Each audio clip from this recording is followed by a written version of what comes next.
Managing an organization as large and complex as the FBI requires a definitive idea of where we are now and where we hope to be in 5 years, 10 years, and 20 years. That's where our strategy comes in.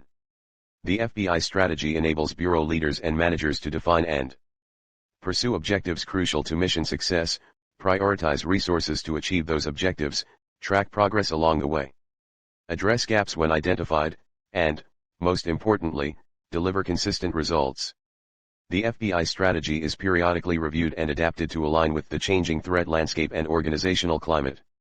Why attack ordinary people if you're trying to stand up for the people, she asks. The whole neighborhood is being constantly terrorized by armed bandits. How can the gangs say they work for the good of the country when they also commit kidnappings, when so many women have been the victims of brutal rape? Several of Innocent's peers have established public personas through the press and social media. Ex-police officer Jimmy Charazier, known as Barbecue, styles himself as a Robin Hood-type figure. Iso, of the 5 Second Gang which operates near the country's main port, is also a musician, who shares music videos online.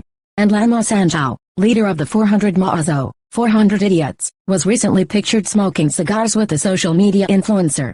While they are allies, sometimes meeting by video conference, the Vivensan alliance doesn't necessarily mean friendship. Escorting us to the edge of his territory, Innocent showed us a broad riverbed and lush tree-lined landscape beyond. But he repeatedly warned that we should not linger long, as his troops fanned out in sneakers and flip-flops, a motley assortment of guns at the ready.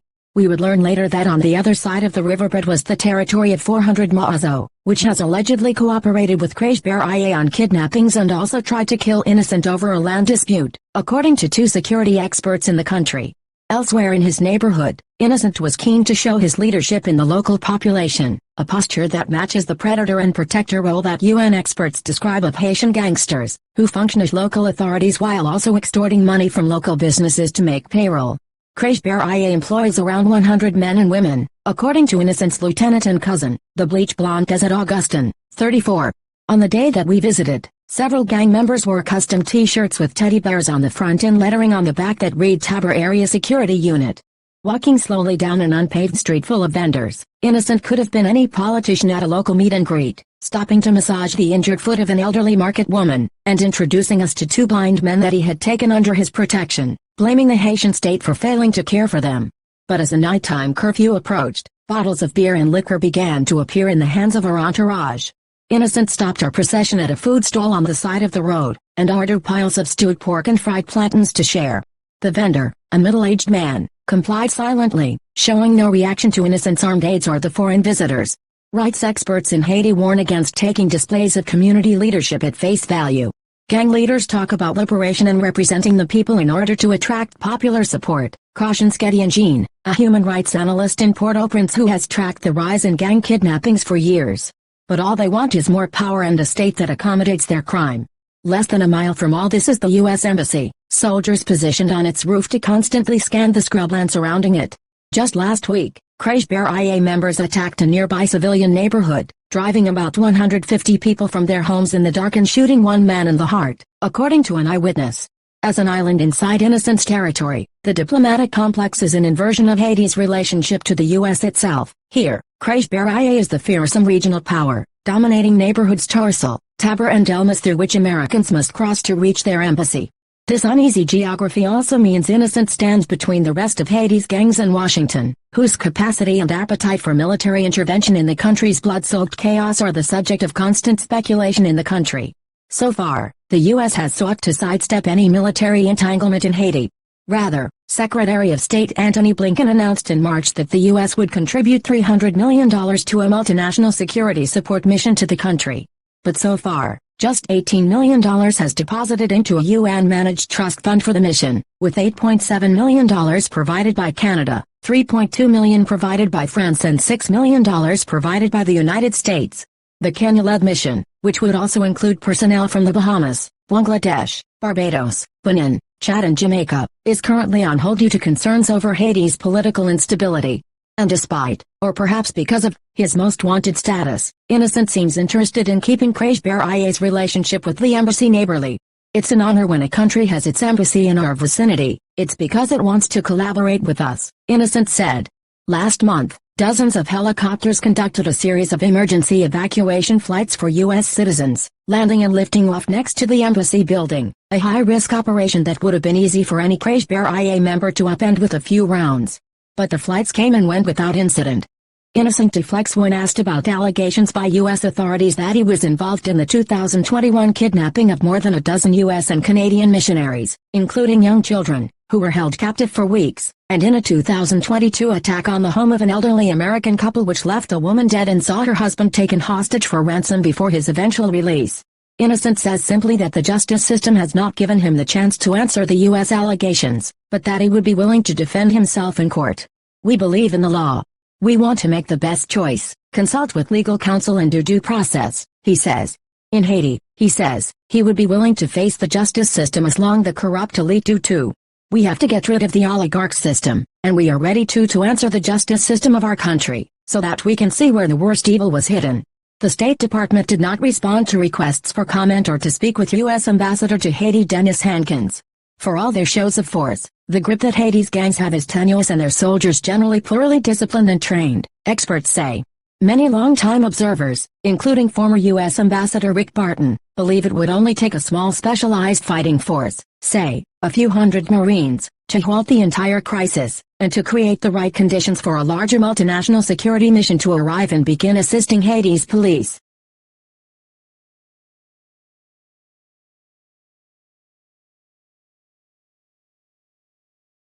Haiti does now have a transitional government, sworn in on Thursday.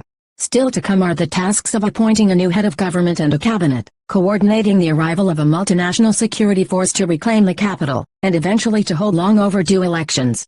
But Haiti's gangs maintain they deserve a seat at the negotiating table. If they do not get it, Vivensan will exercise its say by other means, Innocent warns. You will understand that when you realize that planes cannot fly. When you see that investors cannot come in. When you analyze that there are a bunch of foreigners who are already in the country with projects who are forced to flee to their countries to wait for stability, he says. Jean, the rights expert, says ex-Prime Minister Henry's resignation in March at the urging of the international community was a huge mistake that set Innocent and others down an impossible path. Henry's resignation seemed to validate gangs' claims that they are legitimate political actors. Today, they feel they have not been given due credit, Jean says. They think, we made Henry resign, so we should be involved in the political transition, he says. But to give them that would only further validate them. Among their demands, the gangs want amnesty under any future government, Innocent says, and a plan for the future of the many young people currently following his orders, both issues that have also been raised by members of the governing council. When we drop our weapons, we must know that we have a state that will bring a framework for the future. Can I tell someone to drop his weapon and take a rock to eat? Not at all, Innocent says. Date, S, of birth used, March 27, 1986. Place of birth, Haiti. Hair, black eyes, brown height. 5 feet 7 inches to 5 minutes, and 10 seconds. Weight, 150 pounds. Sex, male. Race, black. Nationality, Haitian. Reward. The United States Department of State's Transnational Organized Crime Rewards Program is offering a reward of up to $2 million for information leading to the arrest and/or conviction of Wilhelm Innocent. Caution. Wilhelm Innocent, as leader of the gang KGBRIA, allegedly worked together with the Gang 400 Mazo, in the October 2021, kidnapping of 17 Christian missionaries in Haiti, including 5 children, one as young as 8 months old. The hostages were allegedly held at gunpoint and most remained captive for 61 days. The gangs demanded ransom payment for each of the victims. Additionally, under the direction of Innocent, it is alleged that in October 2022, the KGBRIA gang kidnapped a United States citizen in Haiti and killed a second United States citizen during the kidnapping attempt. Wilhelm Innocent was charged with conspiracy to commit hostage-taking, conspiracy to commit hostage-taking resulting in death, and attempted hostage-taking resulting in death by indictments filed in the United States District Court for the District of Columbia. Should be considered armed and dangerous. If you have any information concerning this person, please contact the FBI's toll-free tip line at 1-800-CALL-FBI, 1-800-225-5324. You may also contact your local FBI office, the nearest American embassy or consulate, or you can submit a tip online at tipsfbi.gov. Equality before the law, also known as equality under the law. Equality in the eyes of the law, legal equality, or legal egalitarianism, is the principle that all people must be equally protected by the law. The rule of law is a political ideal that all citizens and institutions within a country, state, or community are accountable to the same laws, including lawmakers and leaders. It is sometimes stated simply as no one is above the law.